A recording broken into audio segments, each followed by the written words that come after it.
So that means we have what we have in it. So I'm just mixing the content of this balloon, balloon A I'll write, and this is balloon B into a balloon C. What we get to see? So that means we have N2, we have H2, we have NH3, right? This is what we have. And the contents of second balloon, N2, D2 and ND3.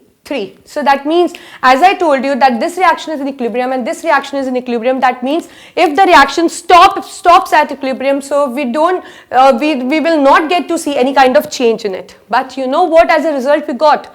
After we saw that, we get to see that there are what are the components which were present in this balloon was N2, H2, NH3, N2, D2, ND3, which were the initial components, right, which we mix actually. And we also get to see, you know, instead of that, we get to see the HD also, we get to see NH2D also, we get to see NHD2 as well, and we get to see NH, this I have written. So we get to see so many combinations. So what do you mean? So if you get this HD, if you get NH2D and if you get NHD2, what do you mean by this? This means the reaction still took place because some of this hydrogen has taken the place of this deuterium, replaced this deuterium, and some of the deuterium just replaced that protium. So that means the reaction took place. So that means this is how you are just going to prove the chemical dynamic nature of the equilibrium. Again, I'm repeating for you. If you get the question that how can you explain the dynamic nature of the equilibrium, just explain it with any example as I explained you with the Haber's process. So first of all, write that Haber's process, that N2 plus H2 just unite to form NH3, high temperature pressure condition, catalyst and a catalytic promoter, right? So how you're going to explain? Just take one balloon, just this balloon is just indicating a closed system, nothing else. You, instead of balloon, you can take a square box as well, right? It is not a hard to find rule that I have taken this balloon and you too have to take a balloon. Just take a closed system, right? I just mean taking a balloon means it is a closed system.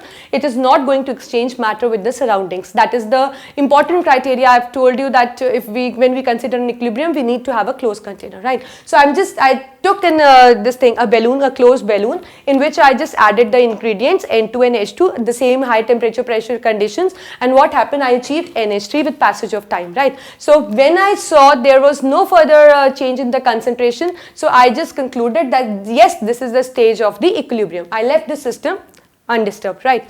Then I took another closed system in which I took the same ingredients, only the difference lies that I took deuterium in case of protium in this case. So I just instead of getting ammonia, I got ammonia, but the difference was that ammonia contains the protium hydrogen and this contained the deuterium hydrogen, that is ND3, right? So similarly with passage of time, when I get to see no change in the concentration, I just concluded that yes, it is a state of the equilibrium and I left the system undisturbed, right? So now, as to prove that the reactions are still going on, I took another closed system in which I just mixed those contents of balloon 1 and balloon 2, or balloon A and balloon B in C. Then if the reaction was not taking place, or if you say that at equilibrium nothing happens, you would have not noticed any kind of change. That means after the reaction you must have noticed the same ingredients, that is the N2, H2, NH3, N2, D2 and ND3, right? But what do we get to see after in the mixture of the balloon C? We get to see the new type of combination, that is the HD, NH2D and NHD2. What does it indicate? It indicates the reaction hasn't stopped. The reaction still takes place at equilibrium because this protium just you can say replaced the deuterium, and the deuterium took the places somewhere of the protium as well. So that means the reaction do not stop at equilibrium. It still take place. So this is the important criteria, or the important you can say the aspect of the equilibrium, that it is dynamic in nature.